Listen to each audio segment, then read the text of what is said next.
Hi again, welcome to the next video in this series.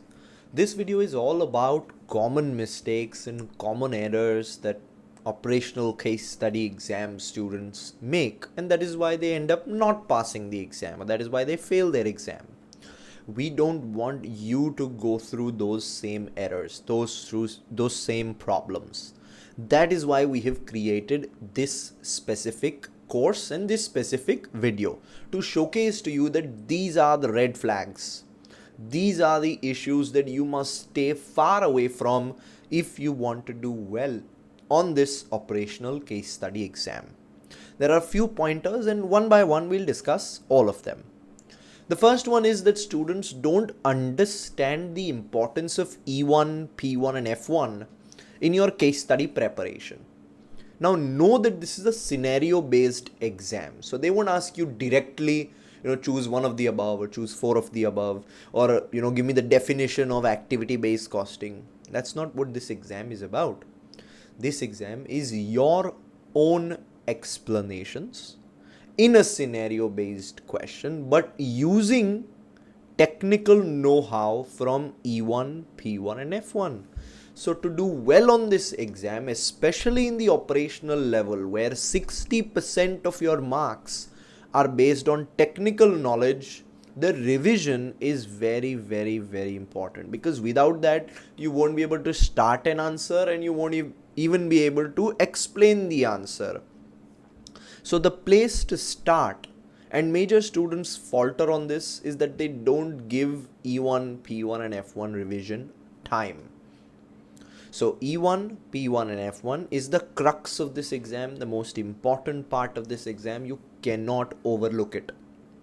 We have created a set of revision videos on E1, P1 and F1 to help you revise E1, P1 and F1 that we call the revision course. And along with this, we give you very specific notes, very specific pointers, so you don't take in extra information, so you don't solve sums, because that is not required for the case study exam. P1 is the most important pillar, so students often overlook P1, and that's half the exam gone, because P1 is definitely going to come up in your exam pretty much in every task somewhere, somehow, that they ask. Nothing in P1 can be left, and to showcase this importance, we have created learnings at the end of every chapter of P1, which means once you've gone through a chapter, we'll tell you that from this chapter you should know this, you should have studied this, this should be the takeaways, this is how you must remember it. So along with my study notes, along with my specific revision learning pointers, along with the E1, P1 and F1 revision video explanations, all these three together, if you choose to sign up with us to go for any of our study courses, you get access to the revision notes, the revision pointers, and that takes your learning to a completely different level. So the first issue is students don't focus on E1, P1 and F1. That's the wrong place and the wrong area, wrong approach to take. And if you take this approach, you won't be able to do well on this exam. So the first pointer, the first red flag, or the first area that you must look at is to get your basic knowledge sorted, basic knowledge clear. The second error that students end up making is that they don't understand the pre-scene. They don't give time to the pre-scene. So there are roughly three pillars of your operational case study exam. Let me tell you that. The first pillar is your revision that we spoke about. The second pillar is about the pre-scene and detailed analysis of that pre-scene. And the third pillar is about mock writing and writing as many mocks as possible. These three are the major things that you cannot in any case compromise upon, and all these three done will only make sure that you do well on this exam. If any one of these is left out, you're not going to do well on this exam, that is for sure. So second area where majority students go wrong is that they don't give time to the pre-scene. They'll just skim through the pre-scene, read through the fictional company that they've given you. Read through the fictional pre-seen company that they've given you, and then you won't focus on the strengths of that company, the details of that company. None of that is focused upon. That is not the way to study for this exam. The pre-seen is the most important document. So to make sure students are comfortable, we'll first do an extra industry analysis with them. It's an extra document that we make for our students. And after that, we begin on the detailed pre-seen analysis, word by word, step by step, which comes up to I think 65 pages, and is 2 hours, 2.5 hours long sometimes, because we go into every single detail. We take you to different aspects of the E1, P1 and F1 syllabus. So addressing the pre-seen in detail is vital. So second area where students don't pretty much do well on this exam is because they don't give time to the pre-seen. Please do not make this an error. The third pillar, like I spoke about, is one related to mock writing. So first pillar is revision, second pillar is pre-seen, third pillar is mock writing. Now this is pretty much the first case study that you are ever taking. So you don't know how to write in a CIMA operational case study exam. You won't know that pattern, you won't know that structure. And this is where students lose out. They don't know what to take from the pre-seen, how to apply it to the question, how to write, how to space, how to just present everything, the pattern, the structure. None of that is known, and students become overwhelmed when all the questions are presented. So they can't take in that information and don't know what to do. So students don't understand how to write good answers. So this is where a tutor like us comes into the picture, where we take you through everything step by step, where we hold your hand through everything step by step and don't let you get overwhelmed. We'll showcase you every part of this exam. So third area is where students don't know and don't understand how to write an answer that can fetch you good marks. So you must stay away from this and make sure that you're studying with somebody who knows this exam, studies with somebody who supports you through this exam. Fourth error that students make is, they may know, by looking at past papers, they may know what the structure of the exam is, but they don't actually practice.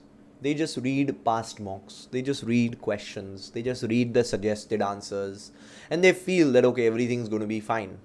But when you actually put yourself in that situation for 45 minutes and you have to perform, you won't know what to do, that is for sure. And this is where majority of the students fall. To avoid this, for students that sign up with us, we do 25 questions as part of our full course, 25 mock questions, exactly like the exam, timed on my exam portal, and each question is marked, checked and professionally corrected by my team. And we do our questions set wise. We won't give you 4 questions, 3 hours from the very first go. No, we want you to build confidence, not lose confidence. So first we'll do 1 question, then sets of 2 questions each, 1.5 hour exam. And then slowly, as you build your confidence, we'll do 3-hour exams when you are close to the exam day. So it's very well planned. It's a very comprehensive course. It's a very well planned course that we have ready for you, that we are presenting to you.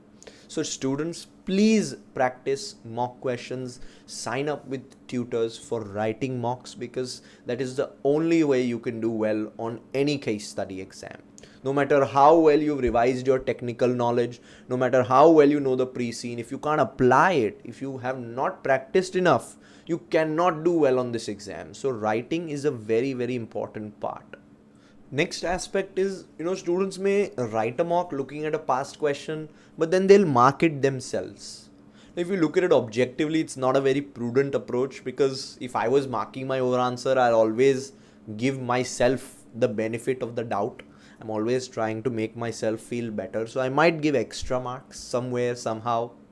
That's not how it works. With us, when you write a mock, each mock is very accurately and personally marked by my checkers, by my tutors, and then we present it to you with model answers, suggested answers, telling you how you can improve. And that's the learning process. So get your mocks corrected. Without correction, you cannot learn. My suggestion to everybody is, you may feel that signing up with any tutor is a little bit more expensive. If you look at our course fees, they are highly discounted in terms of the other tuition providers, and the material quality, flexibility that we provide is not found anywhere. So you may feel that signing up with a tuition provider is not really required. But my thought process is, when you're taking an exam, be best prepared. Be prepared in the best possible way, in the best confident way, so that you don't have to take the exam again. You're paying the exam fee anyway, right? If you don't sign up with a tutor and for any reason you don't pass, you got to pay the exam fee again. So rather than that, to avoid that, sign up with a tutor in the first place, and that will be, the total amount will obviously be less than taking the exam again. Having a good approach to the exam is important, and that is why we say get your marks, get your exams checked, marked, and corrected. This is where students falter. Overall, what we believe is that we want to support our students from the very beginning to the very end. So we gave you these because of our experience. We know that these are the problems that students face. When you sign up with us, each and every one of these issues are controlled by us. All you have to do is follow the pattern, follow the structure that we give you. And I'm sure you will find our method helpful. This mini course gives you a simple understanding of how studying with us or how signing up with us will make your study easy. But it also gives you a very good structure to follow for the operational case study exam. I hope you found this video helpful.